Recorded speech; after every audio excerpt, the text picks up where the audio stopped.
guys, since 1:40 AM pa tomorrow, yung nabook ko na flight tuloy na jeep, na bus, I decided na mag solo gala muna here in Baguio. So pupuntahan ko yung mga ibang hindi ko napuntahan at yung ibang gusto ko pang puntahan tulad. Sir, I'm sorry, good afternoon. Saan po ba dito yung papuntang SM po? Dire-diretso lang po. And then ano po ba yung pinakamalapit po na tourist spot po dito? Burnham Park. Okay, thank you. So, ayun guys. So, papunta ako ngayon sa SM. Kasi may bit-bit ako dito, medyo malaking. Hindi naman siya medyo malaki, pero medyo mabigat siya. And medyo bulky siya in a way. So, I'll try na nakakahingal talaga dito sa Baguio. I mean, expect ko naman siya, pero ganito pa talaga siya nakakahingal. Pero ayun na nga guys, plan ko is mag-try muna sa Baguio. Doon sa may package counter nila, try ko munang ipaiwan to kung pa pwede, para pag pumunta ako sa mga tourist spot, hindi masyadong mahirap maglalakad. Since bulky nga yung nasa likod ko. And then, ito na lang dadalhin ko. Yung binili ko kanina sa may store malapit sa Mines Park, which cost 250 lang. Sir, pwede po ba dito tumawid? Okay, thank you. So yan guys, I'll update you na lang later. Bye-bye. Temperature update guys. As of now, nararamdaman ko pa din naman yung lamig. Pero ayun nga, since matirik yung araw, mainit din siya. Pero pag nag long sleeve ka, if kagaya ka hindi medyo pawisin, ayun, lumalaban naman yung long sleeve guys kahit maaraw, kasi nga medyo yung simoy ng hangin is medyo masarap sa malamig ng kaunti. Yun lang. So yep, papunta ko ngayon sa SM, and then maybe after ng SM, try ko na baka pumunta ulit ako sa may sa park, which is sa Burnham Park. Yeah. So guys, ngayon ko lang napansin, aside pala sa Burnham Park, andito na din yung Sky Ranch. So, pwede akong pumunta sa Sky Ranch muna after ng SM. Pero kasi, iniisip ko, hindi naman ako masyadong mahilig sa rides. Pangalawa, wala akong extra pera. Though may binigyan ako ng ate ko ng pocket money, ni Ate Maris. I need to make tipid. So, baka, I don't know, I'll check. Kasi minsan lang din naman to. Kapag nagkaroon ako ng access sa internet, magpapaalam na lang ako na mag-Sky Ranch ako. Kasi ano lang to guys, sponsored ano lang to, trip lang to. Also, masabi ko lang guys, I would say na I would recommend na magbiyahe ka or mag solo trip ka. Oh my gosh, I'm so sorry. Or mag solo trip ka here in Baguio, kasi para for me personally medyo na-enjoy ko siya na mag-isa ako nag-trip. Although masaya din talaga kapag madami kang kasama, like yung mga family mo. Pero kasi so far kanina kasama ko yung family ko, and then ngayon solo tripping ako dito. So far so good. Yeah, the peace of mind is there, the calmness is there, and the Baguio is here. Let's go.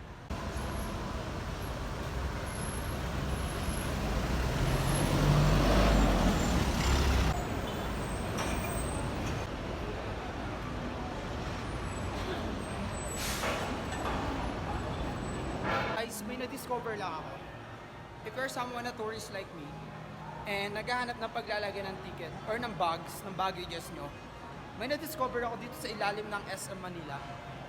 Just look, or I mean just go to SM Baguio, and this is basement 5.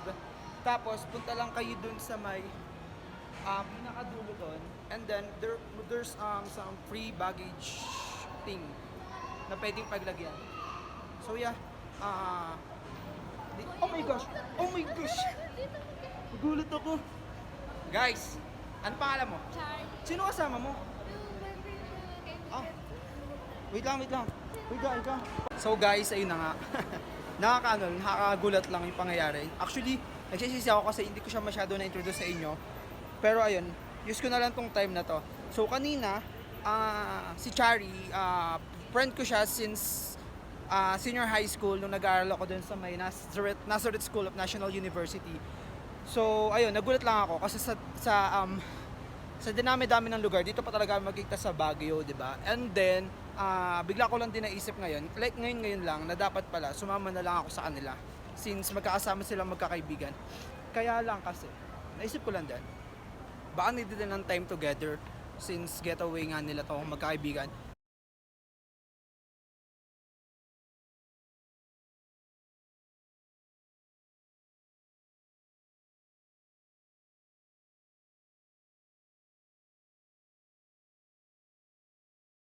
So guys, I'm so happy na nandito ako ngayon sa market. Look the look at the crowd, guys. So, pakita ko sa inyo.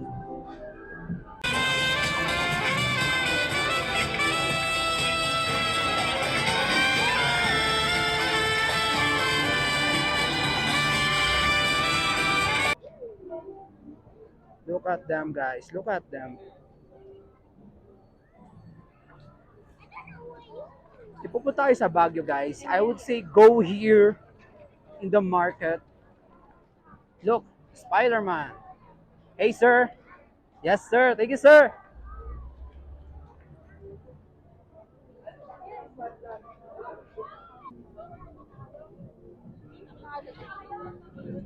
So, may mga bilihan din dito, guys, na mga pasalubong. Of course, market nga eh.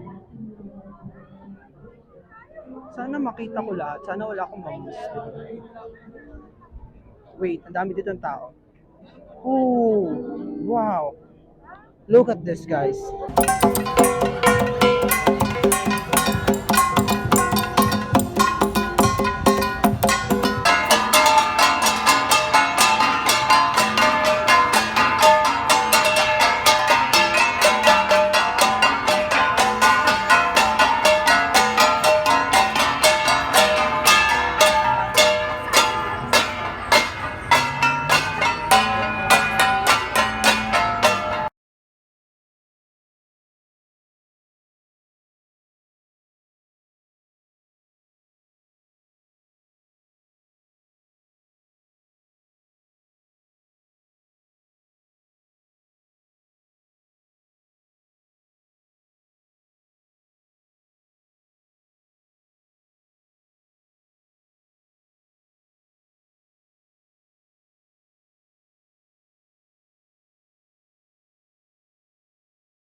Thanks, all I say, won't let go, something coming.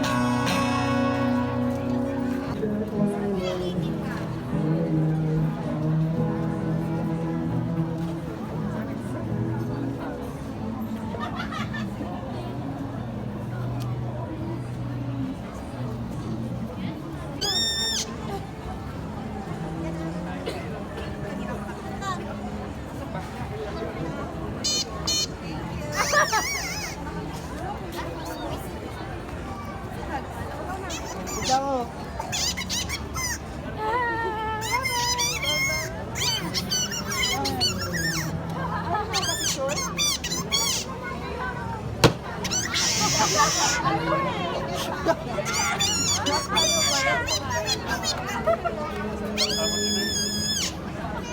na! Nag-iintay kami, nag-iintay. Andito pa rin ako sa may market here at Baguio. And I would say na hindi ko pinagsisisihan na na-delay yung pag-uwi ko. Kasi guys, super, like, I was able to see the different artists, different talent of kids, all this. It's so fun. Especially mga parang naghaharan. Nasi-short breath ako guys kasi medyo mahirap talaga dito huminga, especially sa akin kasi sanay ako sa Manila. So yeah, pero yun guys, super quality. Super quality yung mga talent ng tao dito.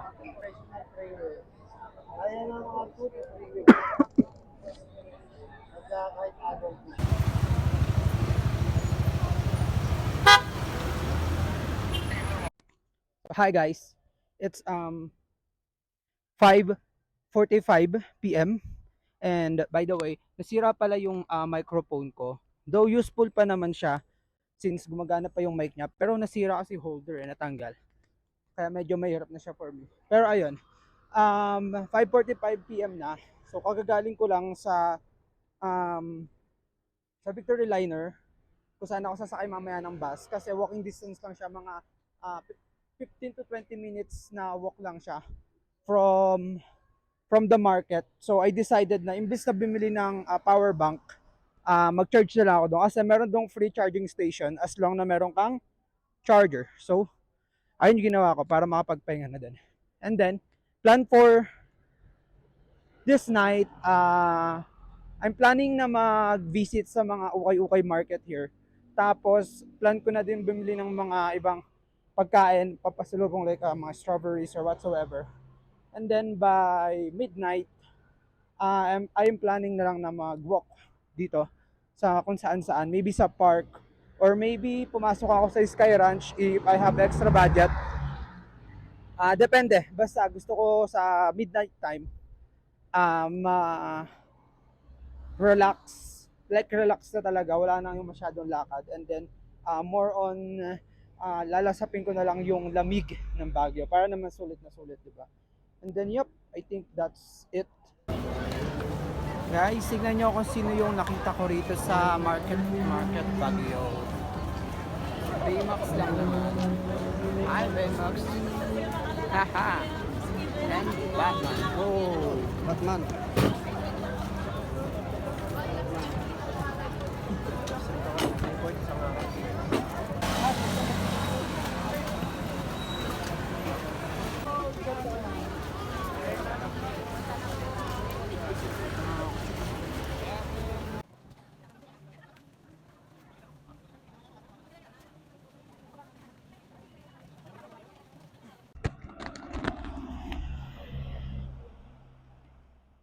So hello everyone. It's like 12:10 in the morning. So kagagaling ko lang at katatapos ko lang mamili sa ukay-ukay dito sa may night market sa Baguio. And I would say na so far okay naman ako sa mga nabili ko. And ano pa ba? Merong ibang medyo mahal talaga at marami doon na mahal din talaga. Pero ayun, I think reasonable naman, sabi nila. Pero ayun, so far sa nabili ko, it's good. And sana mamaya pag dinobo check ko yung mga binili ko is hindi ko mapagsisihan. Hindi ako magsisi. So ayun, and then, kumain din ako kanina sa karinderya lang. Nagtanong kasi ako kanina sa lokal dito kung saan yung sila usually kumakain na mura sa kahit karinderya. And then, tinuro nila ako sa isa may mga nakalinya karinderya. And I think the price is quite reasonable din. And ayun, I think siguro ugaliin nyo lang din magtanong-tanong sa mga, especially sa mga lokal, para hindi kayo masyadong mamahalan sa mga gastusin at para na rin hindi kayo masyadong maloko ng ibang mga abusive sa kanilang knowledge and power. Ayun lang guys. Baguio kapag 12:10 AM na. Of course, mga tulog na halos yung mga tao. Pero as a tourist, na gustong sulitin ang pera ng mga kapatid ko at ng pera. So ayun, pinili ko maglakad para makatipid at para na rin mas ma-enjoy ko yung surroundings. Although, medyo nakakapagod na rin talaga at parang medyo naliligaw ako. Pero ayun, pag ganito parang naliligaw na tayo, magtatanong-tanong na tayo. Wait lang, hanap ako ng lokal dito. Nandito ako ngayon sa lugar kung saan hindi ko alam. Yeah, hindi ko to alam guys. Ngayon ko lang to nadaanan. So magtatanong-tanong tayo. Siguro doon. Sige, diretso pa akong konti. Dito guys sa Baguio pala, pasikot-sikot talaga siya. Ang daming mong lilikuan. Tapos ang daming mga tawiran. Pero kasi napansin ko dito personally lang I'm not sure na ang dami, sa sobrang dami, kahit maraming nililikuan, parang isa lang naman halos yung main kanto nila. So if natandaan mo yung parang pinaka main highway o yung pinaka circle, then medyo safe ka naman guys. Medyo hindi ka masyadong tanga dito. So ayun lang guys. Yun, nakita ko na yung kanto. Ayan, nakita ko na yung kanto niya. So medyo familiar siya sa akin. Parang nadaanan ko siya kanina. So ang nangyari pala guys is hindi ako sa street na to dumaan. Siguro doon ako sa kabilang street dumaan. Pero since isang alay kanto nila, I'm safe. We're safe. So I think medyo konti na yung lakad. Nakakalahati na ako guys. Stop ko muna, nakakangawit to sa kamay. Hopefully hindi siya masyadong shaky.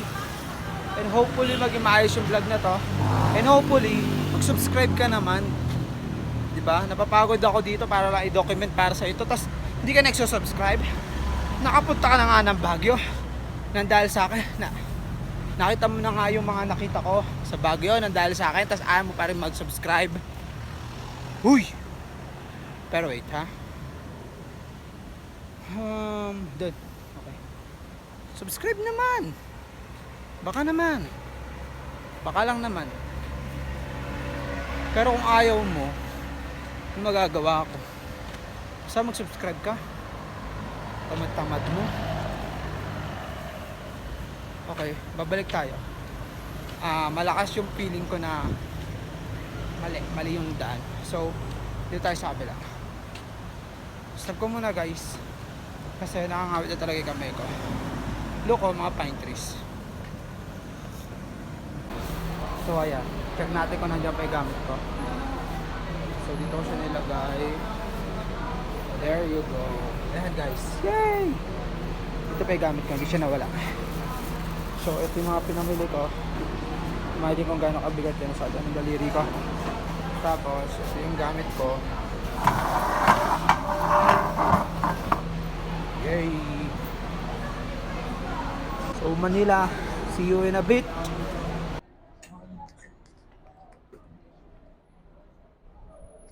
So yeah. So guys, ito na lahat ng mga dala ko ngayon. So baggage check.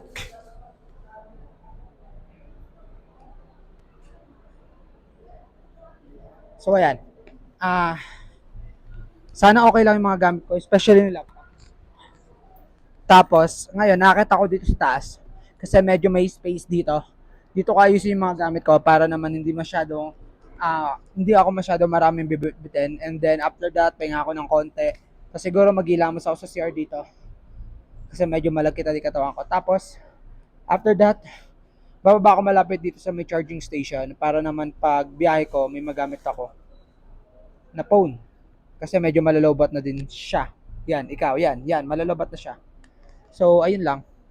Tara.